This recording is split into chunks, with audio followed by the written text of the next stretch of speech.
আল্লাহর নবী উলামায়ে কেরামকে বলেছেন যে তারা আমার ওয়ারিস, কিন্তু আজকে উলামায়ে কেরামকে মিথ্যা মামলা দেওয়া হচ্ছে, উলামায়ে কেরামকে হয়রানি করা হচ্ছে। আরে তুমি ভুলে যেও না, হতে পারে সামনে এমন দিন আসবে তোমাকে মানুষ তোমার গদি থেকে টেনে হেসড়ে তারপরে তোমাকে বের করবে। এমন এক সময় আসবে যেদিন তোমার নেতারা কোনো পালানোর জায়গা পাবে না, কিন্তু তুমি আজকে ক্ষমতার পাওয়ার দেখিয়ে উলামায়ে কেরামের নামে মিথ্যা মামলা দিয়ে যাচ্ছ। অথচ উলামায়ে কেরামের শানে আল্লাহর নবী কি বলেছেন? ইন্নাল উলামা ওয়ারাসাতুল আম্বিয়া।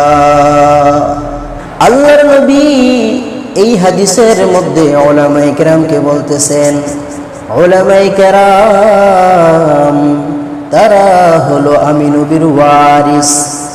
নবীদের ধন দৌলতের কোনো ওয়ারিস হয় না, নবীদের জায়গা সম্পদের কোনো ওয়ারিস হয় না, বরং নবীদের ওয়ারিস হলেন একমাত্র উলামায়ে কেরাম।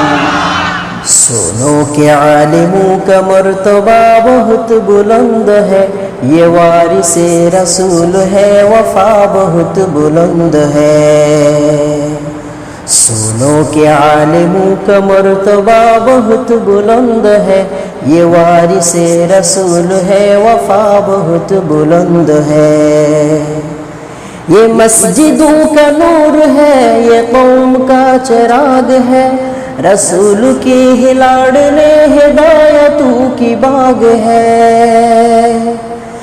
ये मस्जिदों का नूर है, ये कौम का चिराग है, रसूल की ही लाडले हिदायतों की बाग है। उन्हीं से अपनी दीन की सजा बहुत बुलंद है, सुनो के आलिमों का मर्तबा बहुत बुलंद है। सुनो के आलिमों का मर्तबा बहुत बुलंद है, ये वारिसे रसूल है, वफा बहुत बुलंद है। अल्लाह पाक रब्बुल आलामीन उलामाए केरामके এত মর্যাদা আল্লাহ দিয়েছেন। আল্লাহ পাক রব্বুল আলামিন স্বতন্ত্র কোরআনের আয়াত অবতীর্ণ করে আল্লাহ বলেন, ইন্নামা ইয়াখশাল্লাহা মিন ইবাদিহিল উলামা। আল্লাহ পাক রব্বুল আলামিন এই আয়াতের মধ্যে বলতেছেন, বান্দা, আমার বান্দাদের মধ্য থেকে উলামায়ে কেরাম যারা, তারাই প্রকৃত পক্ষে আমি আল্লাহকে সবচেয়ে বেশি ভয় করে।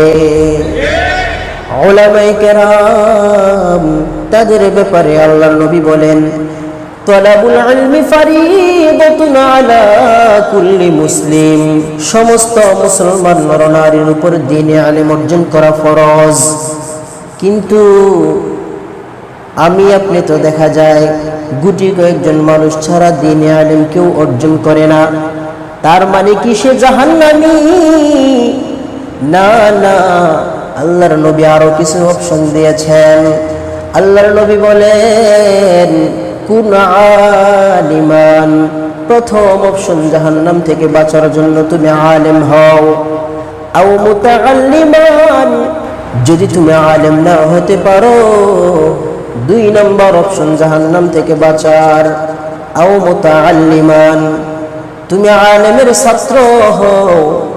তুমি যদি আলেমও না হতে পারো, আলেমের ছাত্রও যদি তুমি না হতে পারো, 3 নম্বর জাহান্নাম থেকে বাঁচার 3 নম্বর কারণ আল্লাহর নবী বলতেছেন, আও মুস্তামিআন।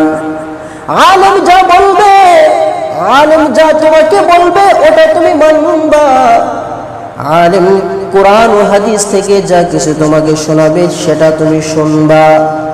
জাহান্নাম থেকে বাঁচার প্রথম কারণ আলেম হওয়া। 2 নম্বর আলেমের ছাত্র হওয়া। 3 নম্বর আলেম যা বলবে তা মানা।